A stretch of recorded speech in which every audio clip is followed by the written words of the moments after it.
everyone, and welcome once again, finally, to the Pop Culture Yearbook. I'm Captain Logan. And I'm the real Manos. And Manos and I are once again taking our time machine. It's been a while, Manos. That's true. We've taken the time machine out and getting tires rotated and battery changed. Yeah, we had to get the flux capacitor fluxed. Yeah. But now we're heading back in time once again, way back, all the way back to what year, Manos? To caveman times, 2001. Yes, 2001, which in some ways feels like yesterday, and in other ways feels like caveman times. It does, doesn't it? It's kind of weird. It's sort of weird to look back on some of the TV and film that came out that year and be like, that was 12 years ago? What? It is weird. I mean, I'm still thinking the 90s is like 10 years ago. Yeah. I just got to accept that it's not.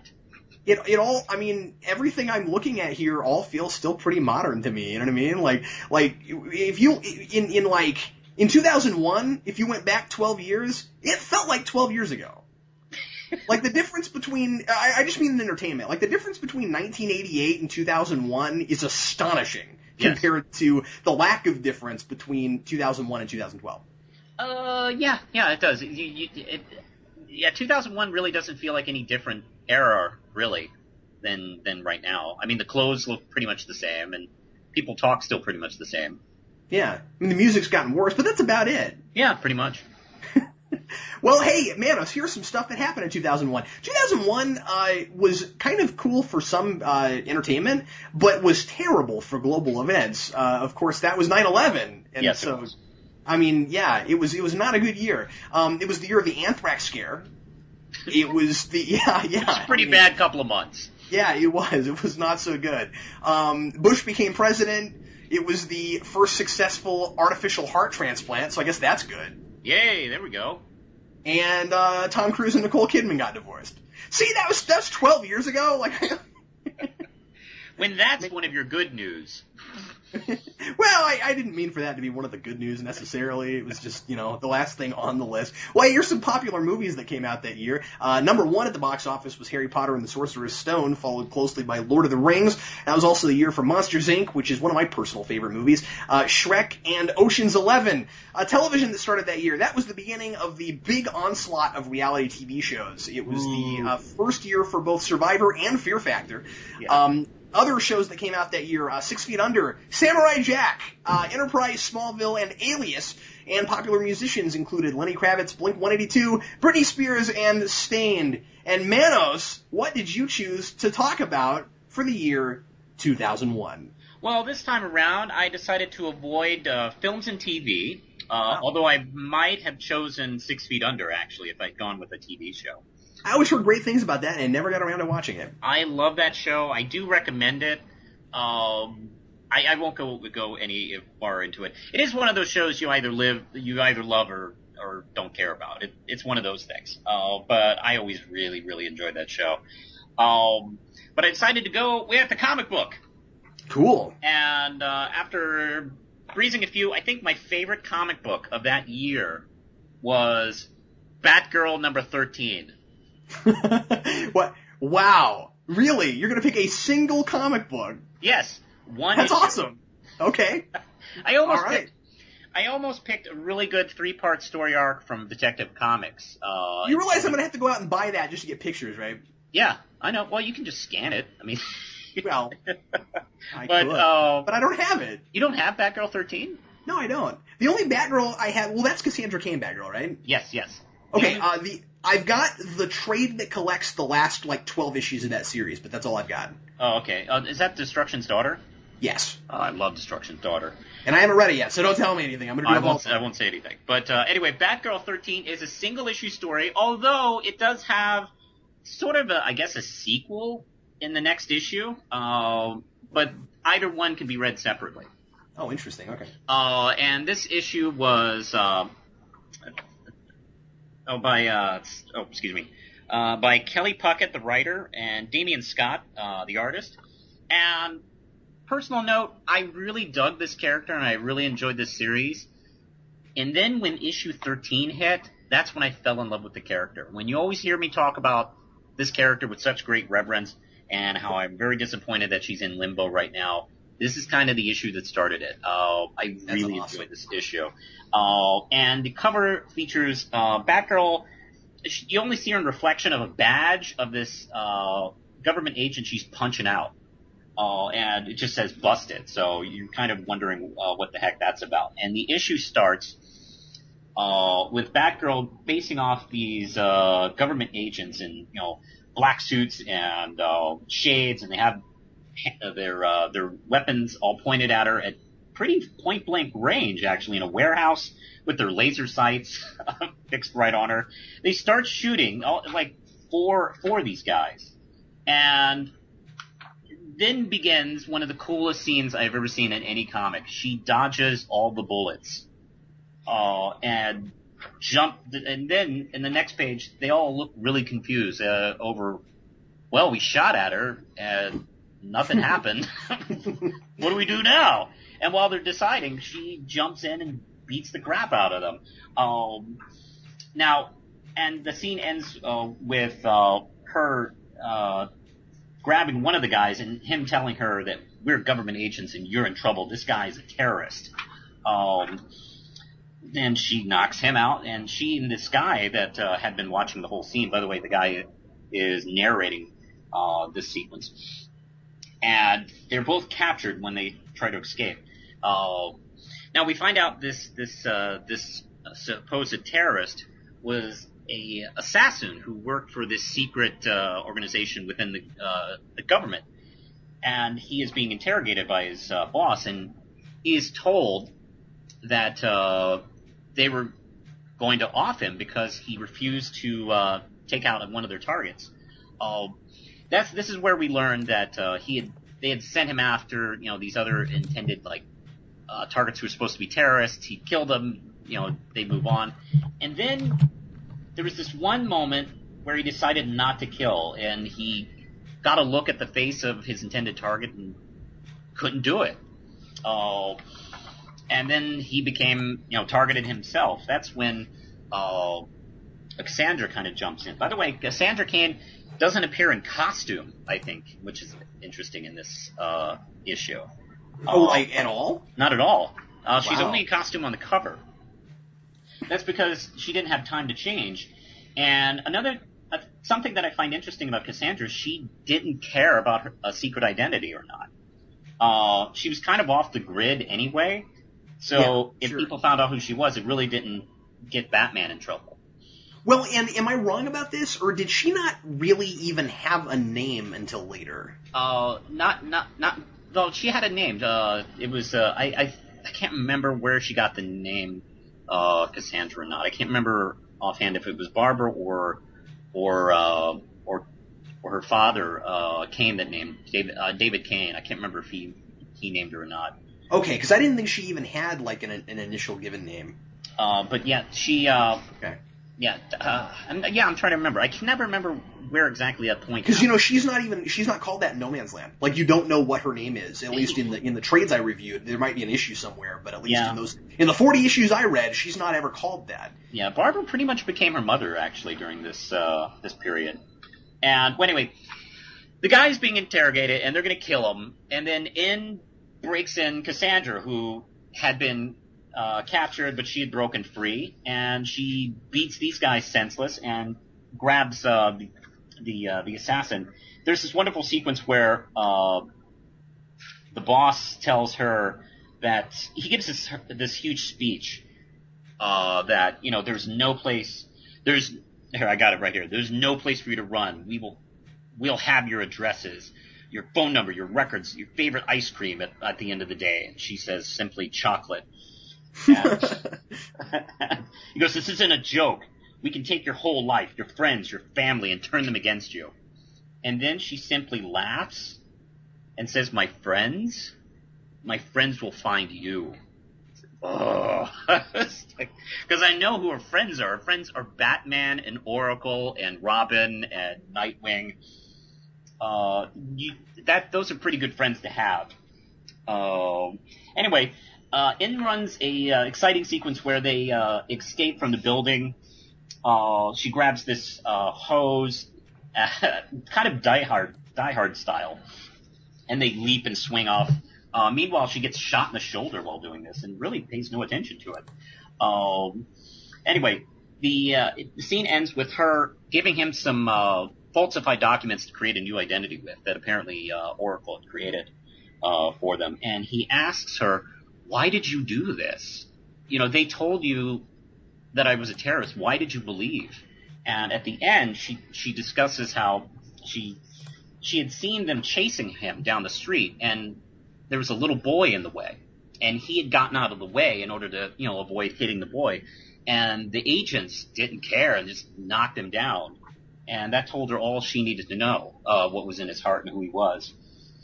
And as she leaves, he goes, wait, I don't even know your name. And the last panel is just her turning around, and then the credits like appear, and it says Batgirl. And I remember thinking, hey, if this was a TV show or a movie, that's where the music would start. Like, da-da! Batgirl! Woo! Oh. Yes, and that's just what it would sound like for the Cassandra Cain Batgirl show. That's right. And so I remember to this day, because like this was one of my poll, and I was having lunch, and I was really excited. I even read it twice. I really loved that issue because it was a lot of fun. It was fun, and that was kind of when I really got excited about this series. And I still like occasionally read, you know, some of these. I highly recommend this issue if you just want to jump in and just see what the character's about. And of course, the trades are all out of print, but if you can find them, I highly recommend them. Well, Manos, today I'm going to talk about something that's probably going to make some people roll their eyes a little bit, because this is something that I am kind of known for liking a lot, but I'm doing it anyway. Star Trek? No, it's not. No, it's not. And that's what's so great about doing this, because I'm going to talk about something that I've talked about on my channel before, but it's not Smallville and it's not Enterprise. Good. I don't have to talk about Smallville. From 2001. No, I'm not going to do that. Well, I got a whole show about that. I don't need to do that here. But I did a series back in April and meant to talk about this and just didn't get to it. And it came out in 2001, so I feel like I need to do it a little bit of justice and bring it up. And that is the live-action Tick. Oh, yeah. I forgot. That was 2001, yeah. And again, you know, I did, well, first of all, I feel like I'm justified in doing this because, A, it's not Star Trek or Smallville, and B, Manos got away with doing MST3K last time. So, so I'm doing Tick. And I'm going to talk about this probably somewhat briefly because I've talked about this a little bit. I did a rewind once where I compared the first episode of the live-action series to the first episode of the animated series and got a lot of my thoughts about the show out there. But I didn't get to talk about some of the specific episodes or a lot about, you know, the actors and things. So I thought I'd just talk about this a little bit. I am, of course, a giant fan of the Tick, much more so of the animated series than either of the other two incarnations, the comics and the live-action show. But I love Patrick Warburton. He's one of my favorite actors, and he's absolutely hilarious. And his Tick in the live-action version is a lot more of a blundering idiot than the other two versions, and it works for that show because it's a bona fide sitcom.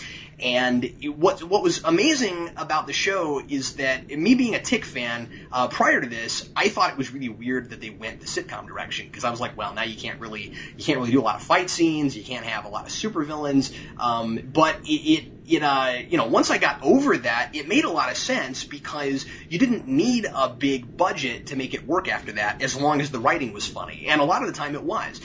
This is a surprising show because it's only 9 episodes, and one of them didn't even get aired. Ugh. And it has stuck in the geek consciousness all this time. And I'm really surprised by that. I still hear it quoted a lot by people that aren't even big giant Tick fans, and it's fantastic. And you know, Fox deserves that. They do. You know, they deserve shows like this that barely got any episodes at all to be remembered, you know, 10, 11 years later, because they shouldn't have canceled it. They shouldn't have canceled Firefly right after this, and they shouldn't have canceled this show. And those are two things that stuck around in the geek consciousness that people still talk about to this day. Firefly is bigger than ever, actually. It just won't die. Yeah. There's a joke. We were talking about the Riff Tracks live event that I went to. Yeah. And there was a joke that in the next Die Hard, the villain forces Bruce Willis to walk around a comic convention with a sign that says Firefly is overrated. That's one of the dangerous things to put him through. That's hilarious.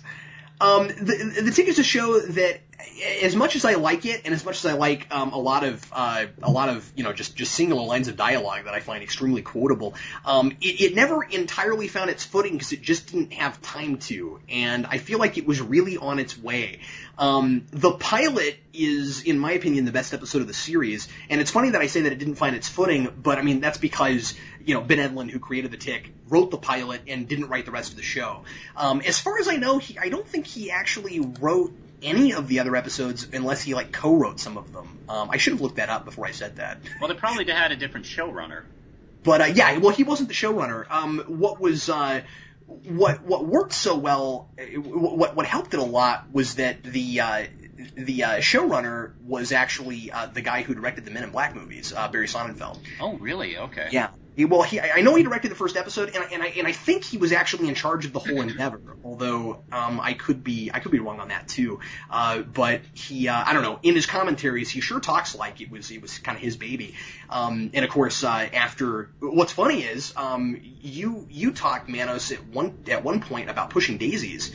Yeah. And that was Barry Sonnenfeld. That's what he did after this. Yeah. And I'm just telling people who don't know that. But anyway, yeah, that's what he did. That's what he did after MIB too, and then after this.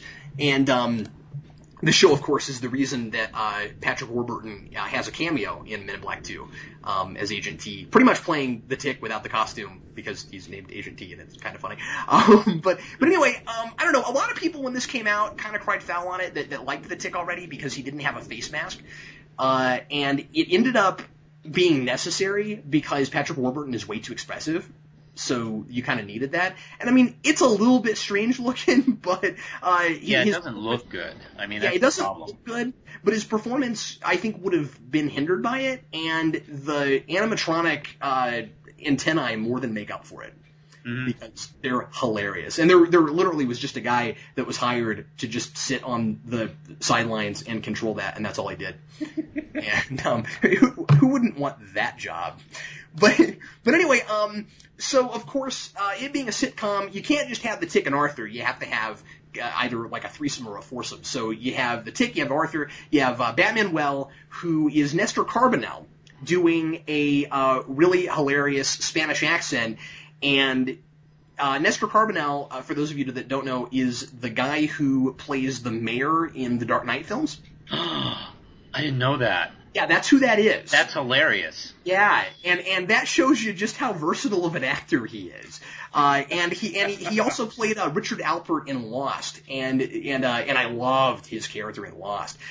He is quite the actor. And I had the same expression that you just had, Manos, when I first found that out, because it was only like a couple of years ago. I was IMDbing something, and I went, wait a minute, that's the same guy? How is that the same guy? And of course he's wearing a mask all the time. So see kids, if you put on a mask and you do a different accent, you really can fake people out into thinking that you're a different person. It is possible. Yeah. It worked for me with Nestor Carbonell for at least 6 years, so it's possible. If anybody wants to be a superhero, as long as you do a really goofy voice, like either Nestor Carbonell or Christian Bale, you'll probably be okay. Yeah. Anyway, of course, naturally, some episodes are better than others. Like I said, I really, really love the pilot. The DVD box set, and I think part of what kept this in the consciousness is that even though they canceled it so quick, it has a fantastic box set. It's got a lot of commentaries, and I was really kind of surprised that they made it, as nice of a set as it is. But what's weird about it is that they put the episodes in a strange order in the box set, and it's kind of impossible to know what order it was supposed to be because Fox didn't air them right anyway. Of course, like Firefly, and they're episodic. It's an episodic show. They don't really go in a particular order anyway. But what is a little bit strange is you're well, besides the fact that they put a couple of just not very good episodes right at the beginning, so that's not because Arthur Interrupted and The License are kind of sorts of episodes. But you open up with the pilot, and then the very next episode on the box set is the one that didn't air, and that's The Terror. And it wasn't. I mean, it's okay. It's not great. It's funny because they got. Wow, I'm blanking on his name right now. The guy who played Quark in Deep Space Nine plays the Terror. That's Armin Shimmerman, and he's caked up in so much makeup you can't even tell it's him. And anyway, I don't know. I won't go too much into each episode, but the reason it was strange that it was aired right after the pilot is because it opens up with the Tick and everybody having a party of the Tick and Arthur's 1-year anniversary as being crime-fighting partners directly after the pilot. And what's difficult to tell is if that was on purpose, because it could have been. It could have been like every episode that happens after this is a year into their relationship. But the problem is when it was aired and you watch the pilot and then the very next episode, I think, is the one where the immortal dies. I just love telling people that. Yep, there's the episode where the immortal dies. It really, the actors are really playing it like they still kind of just met. And I know that's strange because I don't even think that episode was aired when it was supposed to be, but it still feels like the second episode in a lot of ways. So I don't know. It's strange. It's impossible to tell what order these are supposed to be in unless there's some interview somewhere that tells us about it, and I don't know. My wife loves this show, and her favorite episode, and I would be remiss if I didn't mention this because she would kill me. She loves this. Is the Big Leagues, where the Tick and Arthur get an invitation to join the League of Superheroes. And it has my single favorite line in the entire series.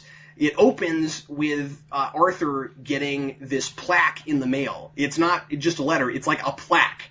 And it tells them that they have been invited to join the League. And it's like this, it's played up as this obnoxious gentleman club that won't let women in it. And Arthur says, Tick, in a million years, did you ever think we'd be invited to join the League? And the Tick says, in the last million years, twice. And that kills me every time. And they do this great gag where the League is run by this guy called the Champion, who's obviously a foil for Superman. And every time he takes his glasses off, the Tick can't tell who he is. He's in the same room with him, and he takes his he puts his glasses back on, and he's like, "Hey, where'd the Champion go?"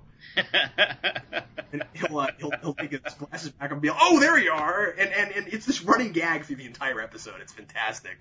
I like everybody in the show quite a bit, except for Captain Liberty. I mean, Liz Vassy does a great job with it, but she wasn't a really fully realized character by herself. I mean, I think the problem is that Arthur is the straight man of the show, like he ought to be, and David Burke does a great job in that role, and he's kind of right off the page. But with Liz Vassy, I think that she needed to be kind of maybe another straight man to go against the Tick's wackiness and Batman Well's other kind of wackiness. I mean, this is how wacky Batman Well is. He answers his cell phone on a roof, and he's talking to this guy, and he goes, Falco died. Amadeus, he is a dead person. And when you have guys that totally out there, you can't have this other character, especially it being your female character, having this like other kind of just not funny wackiness. Like she's supposed to be played up as like kind of like sad and depressing, and it doesn't really go with the fact that she's also like hired. She's also like the only superhero hired by the government and has all these like governmental perks, but she's actually kind of pathetic. And I don't know, it just doesn't really fit. Like I kind of wanted her to be more like American Made because that's obviously the character that she was based on. And Batman Well is close enough to what Deflator Mouse was that she needed to still be closer to what. Yeah, because I always saw American Made as like, I guess the most serious of the heroes, but over dramatic. Exactly. Yeah, so she was funny in her own way, but she didn't know she was funny. Yeah.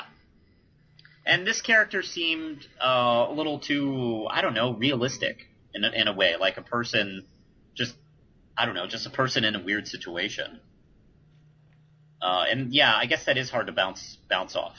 I don't know, maybe if the show had survived, maybe they would have had a chance to better develop her. Well, and I imagine they would have. I mean, Deflator Mouse had that in the cartoon show, where he was kind of his gag was kind of a one-trick pony.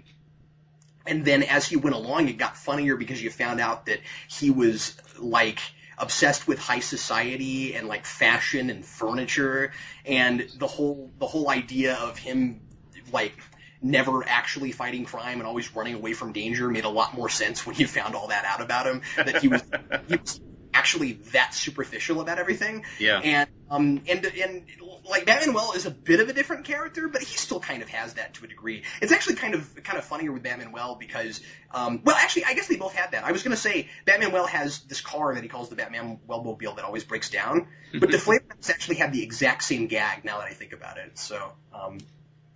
But anyway, I don't know. I could talk about this show forever, so I think I'm going to stop. But it's one of those shows that should have stayed on. I'm glad that we got what we got. I'm more glad that it was put on DVD, and I'm glad that Patrick Warburton got way bigger than this show because he absolutely deserved it.